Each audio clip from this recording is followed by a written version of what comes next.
Dziś porozmawiamy o klasycznym klasyku metalu, tak jeżeli chodzi o zespół, jak i o płytę. Zresztą swoją drogą zespół wziął nazwę od innego klasyka rocka Boba Dylana, od kawałka The Ballad of Frankie Lee and Judas Priest. Nazwę zespołu już znacie, a płytą tą jest Judas Priest Defenders of the Faith.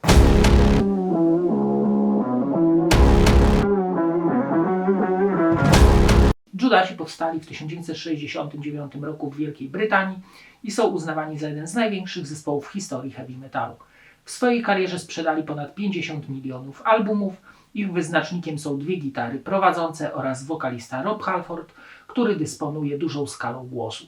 Znani są również z widowiskowych koncertów, na które Halford wjeżdża na swoim Harley'u, cały ubrany w skóry ponabijane ćwiekami. Dziś opiszę płytę Defenders of the Faith, która moim skromnym zdaniem jest najlepszą w ich karierze, jeżeli nie w całym heavy metalu.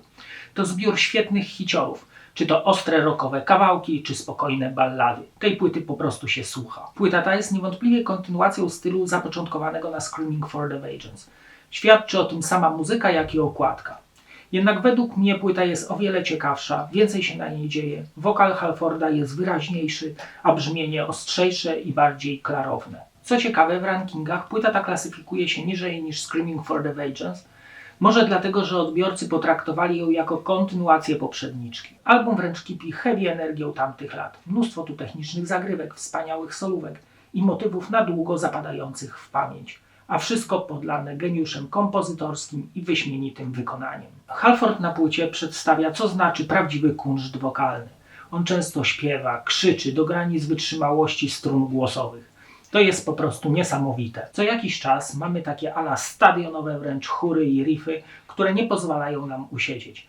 Do tego śpiewne solówki Tiptona i Drowninga, pełne melodii i czadu, które wręcz ze sobą rozmawiają. Defenders of the Faith to płyta genialna. To przykład tego, ile energii, radości grania i poweru jest w gatunku zwanym heavy metal.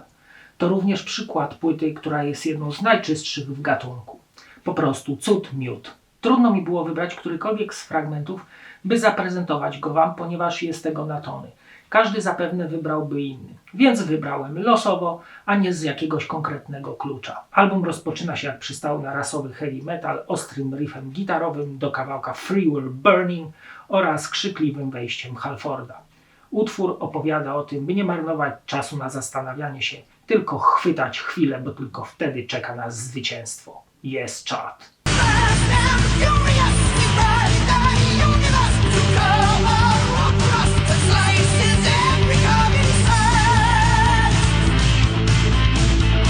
Rock Hard Ride 3 to świetna heavy rockowa melodyjna gitara wraz z twardym wokalem Halforda. Do tego te chóralne refreny. To przykład tego, w jaki sposób robi się heavy rockowy przebój. Coś wspaniałego.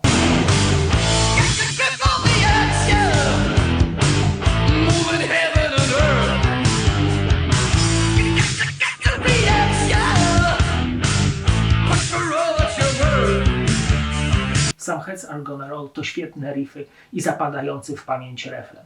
A nad całym kawałkiem unosi się jakby taka mgiełka mroku. Ale przecież chyba o to chodzi, żeby nie było za słodko w heavy metalu.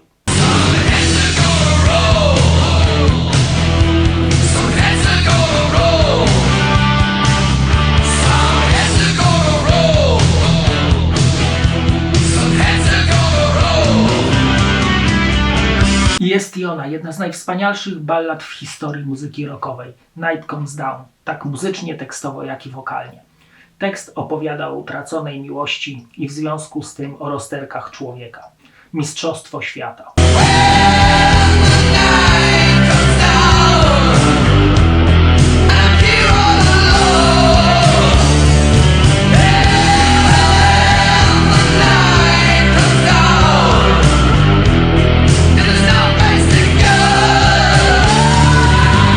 Zapraszam Was teraz do obejrzenia fragmentu koncertu Judas Priest, który odbył się w katowickim Spodku w czerwcu 2018 roku.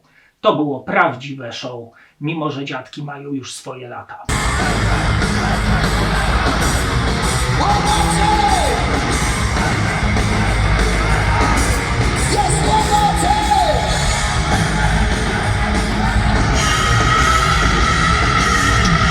Obczajmy teraz okładkę oraz wkładkę. Okładka przedstawia na czarnym tle taką kolorową hybrydę czołgu i tygrysa narysowaną w stylu grafiki lat 80. Taką trochę kwadratową, która zmierza w naszym kierunku z siłą, mocą i ciężarem takiego potwora, czyli idealnie opisuje zawartość płyty.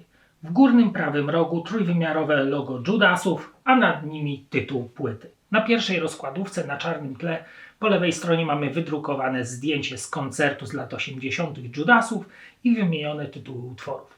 Po prawej zaś informacje na temat bonusowych kawałków, czyli Turn Off the Light oraz Defenders of the Fate.